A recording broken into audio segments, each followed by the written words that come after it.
All right, let's talk about something wild. Termite tectonics. I know, it sounds a little strange, but stick with me. We're about to see how some of the planet's tiniest engineers might actually hold the blueprint for a cooler, much more sustainable world for all of us. Okay, so let's just dive right in. We're going to start with what honestly looks like a completely impossible feat of engineering. And here it is, the central mystery. Seriously, how can millions of creatures live, breathe, and work inside a totally sealed tower when it's 100 degrees outside, all with zero air conditioning? I mean, it just doesn't sound possible, right? When you put it side by side with our own buildings, the difference is just staggering. Our skyscrapers need these massive, power-hungry HVAC systems, which means the energy bills are astronomical.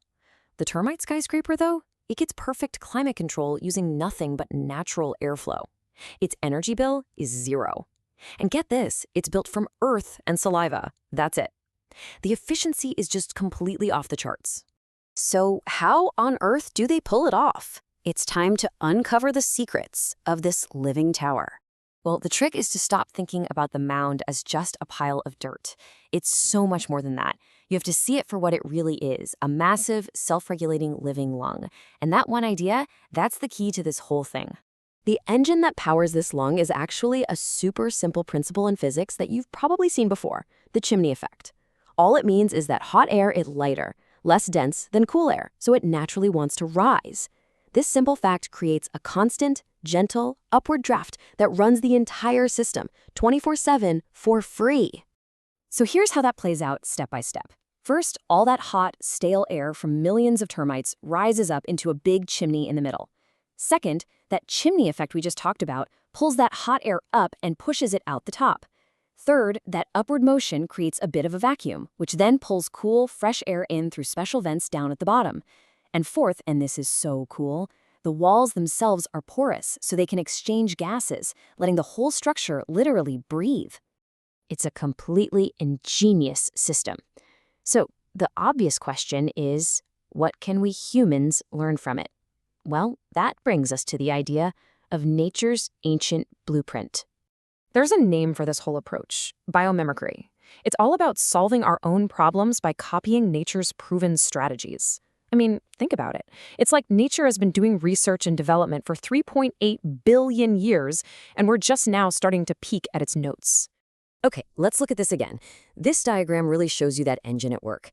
You can see the hot air rising up that central chimney, and as it leaves, it just naturally pulls in the cool, fresh air from the base. It's simple, it's elegant, and it's incredibly effective. Now, hold that image in your mind, and look at this. It's the exact same principle, but just relabeled for a modern skyscraper. Do you see it? It's the same system. This is that aha moment, seeing nature's blueprint copied and pasted directly into human architecture. And this isn't just some cool theory on a whiteboard. It's a proven reality. Let's look at a real-world example, the building that literally breathes. So how well does this actually work in the real world? Well, get ready for this number. 90%. That is the reduction in energy use for a huge building in Harare, Zimbabwe that was designed using this termite principle. 90%. That's not just a small improvement. That's a total game changer. And the architects pulled it off by pretty much copying the termites' homework. They designed a massive central atrium to act just like the chimney. They put openings at the base to pull in cool air. Even the materials were designed so the building's mass could absorb heat during the day and release it at night, just like the dirt in the mound. It's a direct translation of nature's design.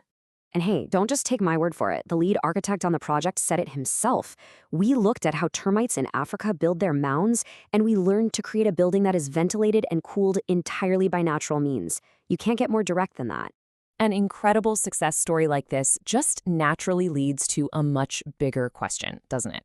What else can nature teach us?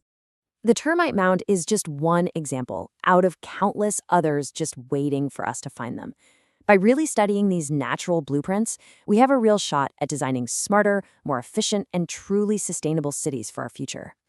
So I'll just leave you with this thought to chew on. If a colony of termites can build a self-cooling city using just mud and instinct, what other brilliant solutions are hiding out there in plain sight, just waiting for us to stop and pay attention?